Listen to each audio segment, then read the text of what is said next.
Hello students, welcome back to my YouTube channel Sahrish institute. So आज की इस video में हम अपना चैप्टर 6 आगे कंटिन्यू करने वाले हैं। सो आई होप आप लोग ने इसके पहले के जो टॉपिक्स थे, स्पेशली ये डिफरेंस जो है आप लोग ने देख लिया होगा। ये इंपॉर्टेंट टॉपिक है, एग्ज़ाम में इस तरह के इसके क्वेश्चंस भी आ चुके हैं मैरास्मस एंड कॉशी और करके। तो प्लीज़ आई रिक्वेस्ट कि इसको एक बार ध्यान से टॉपिक को देख लीजिएगा, ठीक है, पढ़ लीजिएगा। डाउट होता है, कहीं पे नहीं समझ में आता कुछ, तो डेफिनेटली आप लोग मुझसे पूछ सकते हैं कमेंट सेक्शन में, ठीक है। तो मैं आप लोग को समझा दूंगी, बता दूंगी वहाँ पे। और अगर ऑनलाइन क्लास ज्वाइन करनी है तो एज़ यू नो आप लोग कर सकते हैं, ठीक है। उसके बाद हमारा यहाँ पे नेक्स्ट टॉपिक आता है विटामिन ए डेफिशिएंसी, ठीक है। सो हमने इससे पहले पीईएम के बारे में पढ़ा था, प्रोटीन एनर्जी माल न्यूट्रिशन। सेकेंड पॉइंट में अब हमारा आ जाता है विटामिन ए की कमी होने पर क्या प्रॉब्लम्स होती हैं, ठीक है। So lack of vitamin A in the diet leads to vitamin A deficiency. Simple सी बात है, हमारी डाइट में अगर विटामिन ए की कमी होगी तो हमारी बॉडी में भी विटामिन ए की कमी हो जाएगी, है ना।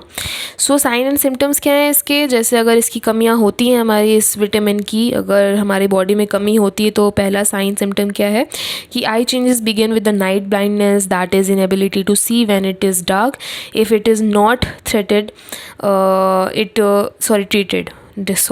Not treated it leads to complete blindness.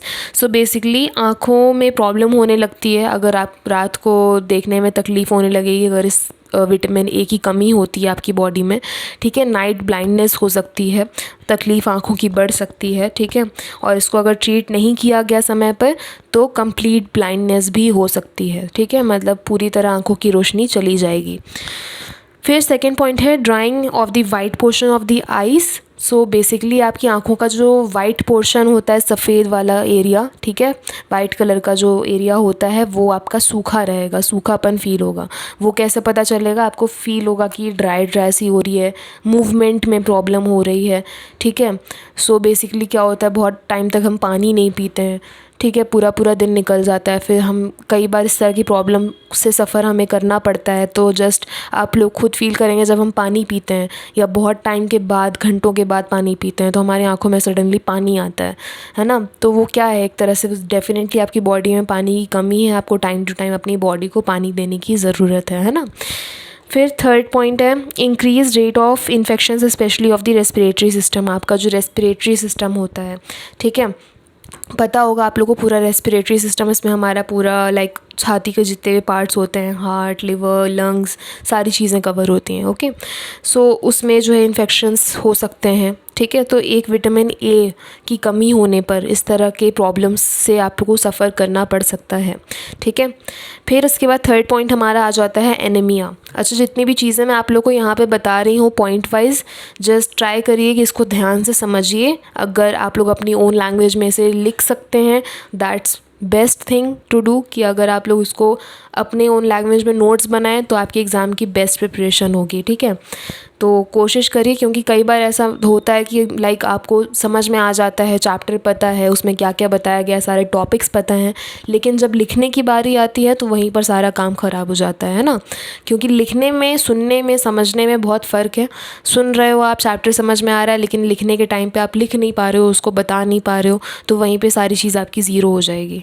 तो जस्ट ट्राई कि खाली सुन के या पढ़ के वर्बली उसको चैप्टर को कंप्लीट मत करो, ट्राई कि उसको लिखो भी, जैसे कि मैंने बताया, इसको पढ़ो, कॉशी ऑर्कर और मैरास्मस का टॉपिक, और जितने भी पॉइंट्स हैं ये मैं पहले ही बता रही हूँ, इंपॉर्टेंट टॉपिक्स हैं।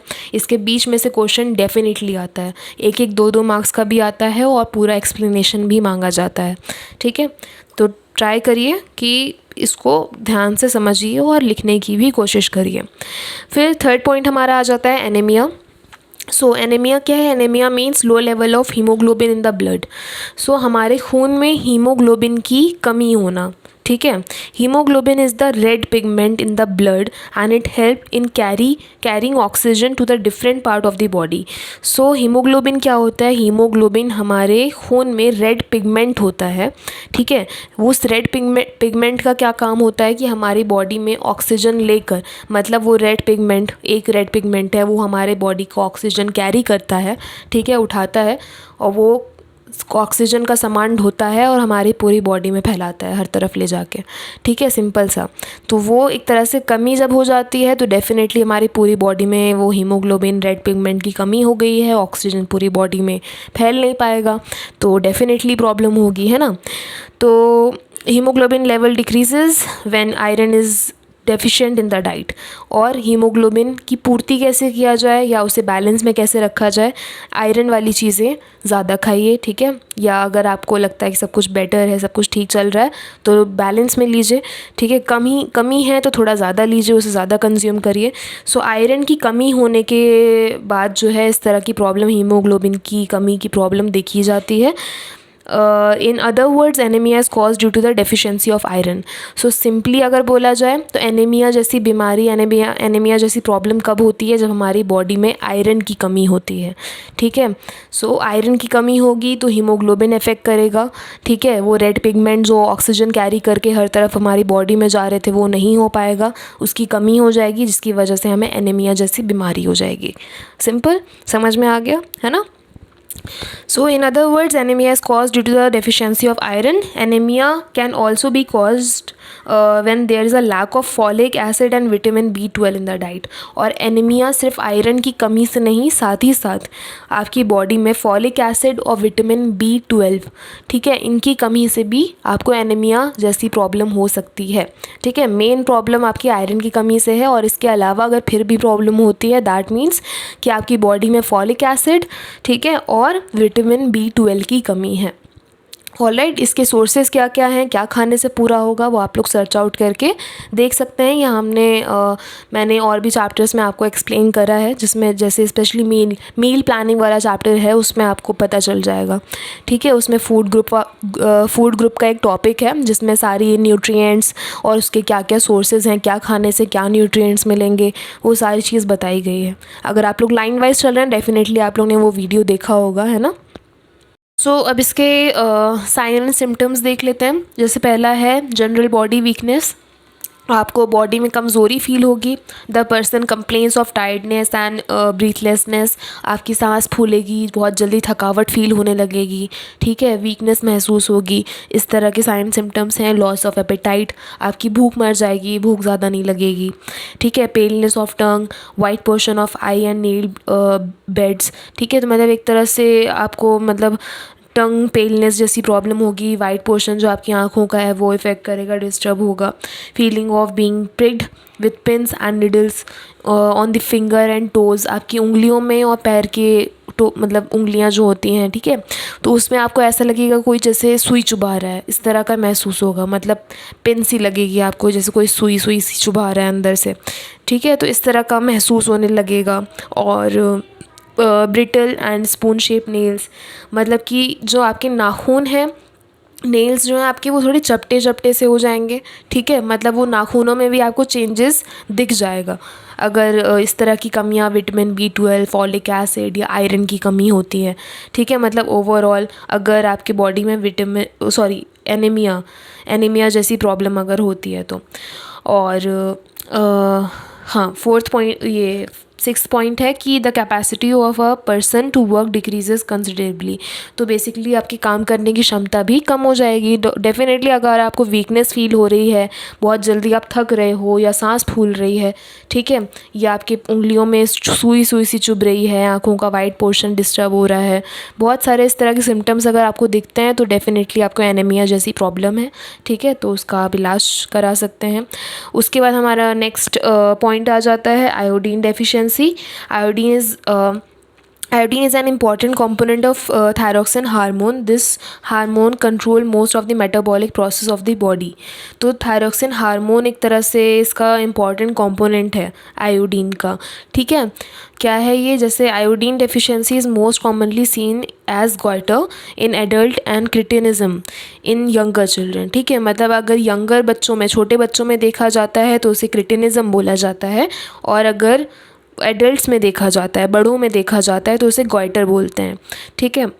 Iodine deficiency during pregnancy is harmful both for the mother and child. अगर कोई वुमेन प्रेग्नेंट है और उस समय पर उसको अगर आयोडीन डेफिशिएंसी, आयोडीन की कमी होती है, तो वो मदर के लिए भी और उसके बच्चे के लिए, दोनों के लिए हानिकारक है। However you must remember that these are not the only problem of iodine deficiency disorder, IDD. ठीक है, iodine deficiency disorder, short form में आईडीडी बोलेंगे। सो ये एक तरह की you must remember that these are not the only problem, ये खाली एक अकेली लौती प्रॉब्लम नहीं है। आईडीडी साइन एंड सिम्टम क्या है, जैसे एडल्ट्स में अगर ये प्रॉब्लम होती है, एडल्ट्स का मैंने क्या बताया, एडल्ट्स में अगर होती है तो हम उसे गॉइटर बोलेंगे, ये GOITRE। ठीक है, और अगर इसका गॉइटर जैसी प्रॉब्लम होती है, इसका साइन एंड सिम्टम्स है एडल्ट्स में कि द नेक बिकम स्वॉलन, गला जो है आपका, नेक एरिया जो है सूज जाएगा। दिस इज़ कॉल्ड गॉइटर, जिसको हम गॉइटर बोलते हैं। सेकेंड है the person may become fat, इंसान फैटी हो जाएगा, मोटापा होगा। तीसरा, the person feels tired and unable to work properly, इंसान को जो है बहुत थकावट फील होगी और ठीक से वो काम नहीं कर पाएगा, जल्दी जल्दी थकने लगेगा। फिफ्थ है स्किन चेंजेस में ऑल्सो अकर, आपकी स्किन, आपकी त्वचा में भी चेंजेस फील होने लगेंगे। ठीक है, वो जिस तरह के भी चेंजेस हों, कुछ सिम्टम्स आपको इस तरह के मिल जाएंगे। ठीक है, और यही अगर प्रॉब्लम यंगर चिल्ड्रन में होती है, जिसको हम क्या कहते हैं, क्रिटिनिज्म था आई थिंक, हाँ क्रिटिनिज्म। ठीक है, तो छोटे बच्चों को अगर होता है तो उसे हम बोलेंगे क्रिटिनिज्म, आयोडीन की कमी होने पर ये प्रॉब्लम होती है। ओके, ध्यान रखिएगा। तो फर्स्ट पॉइंट है ग्रोथ रिटार्डेशन, तो आप डेफिनेटली बच्चा ग्रोथ वाली एज में है तो ग्रोथ में कमी होने लगेगी, आयोडीन की अगर कमी होती है तो। दूसरा है मेंटल रिटार्डेशन, दिमागी तौर पे बच्चा बहुत स्मार्टली वर्क नहीं करेगा, क्विकली रिस्पॉन्स नहीं करेगा, IQ की कमी होना, दिमाग तेज़ चलाना, इस तरह की प्रॉब्लम्स आपको देखने को इसके अंदर मिलेगी। ठीक है, तो जिसको हम मेंटल रिटार्डेशन बोलते हैं। तीसरा है स्पीच एंड हियरिंग डिफेक्ट्स, बोलने में प्रॉब्लम होना या फिर सुनने में तकलीफ़ होना, इस तरह की प्रॉब्लम्स भी देखी जा सकती हैं। ठीक है, अगर क्रिटिनिज्म जैसी प्रॉब्लम होती है तो। और फोर्थ पॉइंट है कि disorder of nervous and muscles causing inability to control movement of limbs, और एक तरह से नर्वस सिस्टम या मसल्स या मूवमेंट, इस तरह की चीज़ों में डिसऑर्डर हो सकता है। ठीक है, मतलब हाथ पैर के मूवमेंट में, ठीक है, या नेक मूवमेंट, तो इन सब चीज़ों में डिफेक्ट कहीं ना कहीं देखने की जैसी चीज़ें हो सकती हैं। तो ये साइन एंड सिम्टम था यंगर चिल्ड्रन का। ठीक है, जो छोटे बच्चे होते हैं, इसीलिए मैं बार बार रिपीट कर रही हूँ, आयोडीन डेफिशिएंसी मतलब आयोडीन की कमी होने पर दो तरीके की प्रॉब्लम होती है। जैसे कि अगर बड़ों में हो रही है तो गॉइटर, छोटों में हो रही है तो क्रिटिनिज्म बोला जाएगा उसे। ठीक है, तो ये एक तरह की IDD, शॉर्ट फॉर्म भी ध्यान में रखिएगा क्योंकि क्या पता एग्ज़ाम में आपसे शॉर्ट फॉर्म में पूछ लिया जाए। ठीक है, तो IDD means iodine deficiency disorder, और इसके साइन सिम्टम बड़ों में क्या होते हैं और छोटों में क्या होते हैं वो बताए गए हैं। ऑलराइट, उसके बाद हमारा नेक्स्ट टॉपिक आ जाता है इसका नेशनल न्यूट्रिशन प्रोग्राम्स। अच्छा, कुछ नेशनल न्यूट्रिशन प्रोग्राम्स हैं। ठीक है, the prevalence of the nutritional deficiency disease is widespread in our country. You know that these diseases have serious ill effect on the health of the survival of the people. Also you must know that with the little care these diseases can be avoided. तो मतलब अगर थोड़ा सा ध्यान रखा जाए या diet अगर बैलेंस में रखी जाए तो इस तरह की प्रॉब्लम्स जो हैं, जो हमारे कंट्री में बहुत देखी जाती हैं, वो अवॉइड किया जा सकता है अगर बैलेंस में सब कुछ चले तो। In order to control this situation several national nutrition programmes have been launch in our country. इस तरह की प्रॉब्लम अवॉइड हो सके या इस तरह की प्रॉब्लम बच्चों को या बड़ों को फेस ना करनी पड़े, इसलिए हमारे देश में जो है नेशनल न्यूट्रिशन प्रोग्राम्स जो हैं लॉन्च करे गए हैं। So these programmes provide nutritional benefit to susceptible groups. तो मतलब कई तरह के इस तरह के प्रोग्राम्स जो हैं लॉन्च हुए हुए हैं हर जगह पे, अलग अलग जगह पर। तो Do you know who are most susceptible to the program's deficiencies? Yes, younger children। मतलब कौन सबसे ज़्यादा इफ़ेक्टेड है इस तरह की डेफिशिएंसीज से, प्रॉब्लम से। सो ज़्यादातर ये जो छोटे बच्चे हैं, यंग बच्चे हैं, ठीक है, जिनको ग्रोथ वाली एज होती है, ज़्यादा टेक केयर की ज़रूरत होती है, वो इस तरह के उम्र वाले बच्चे ज़्यादा इफ़ेक्टेड हैं। ठीक है, एडोलसेंट्स हो गए, या फिर प्रेग्नेंट वुमेन हो गई, लैक्टेटिंग मदर, दूध पिलाने वाली माँ, ठीक है। तो ये ग्रुप जो है ना छोटे बच्चों का या एडोलसेंट्स का, एडोलसेंट्स मतलब जैसे 13-14 साल के बच्चे जो होते हैं, 12 साल के, तो वो एडोलसेंट वाली एज होती है उनकी, या प्रेग्नेंट वुमेन है, ठीक है, लैक्टेटिंग मदर है। तो ये जो कैटेगरी है ये ज़्यादा इफ़ेक्टेड है इस तरह की प्रॉब्लम से, क्योंकि ये सब ऐसा टाइम होता है जब ज़्यादा टेक केयर की, ज़्यादा अच्छे खाने पीने की ज़रूरत होती है बॉडी को, और जब वो चीज़ पूरी नहीं हो पाती तो डेफिनेटली आप कई तरह की डिसीज़ेस से इफ़ेक्ट हो जाते हो, है ना। So let us now read about some of the important national nutrition programs. By knowing the services provided, you can benefit yourself as well as other from this nutritional programmes. तो यहाँ पे कुछ nutritional programmes बताए गए हैं, उसकी list है। जैसे पहला है इंटीग्रेटेड चाइल्ड डेवलपमेंट, जिसे ICDS स्कीम बोला गया है, मिड डे मील प्रोग्राम है, national control programme for prevention of nutritional blindness due to the vitamin A deficiency, national nutritional anaemia control programme, national iodine deficiency disorder control programme.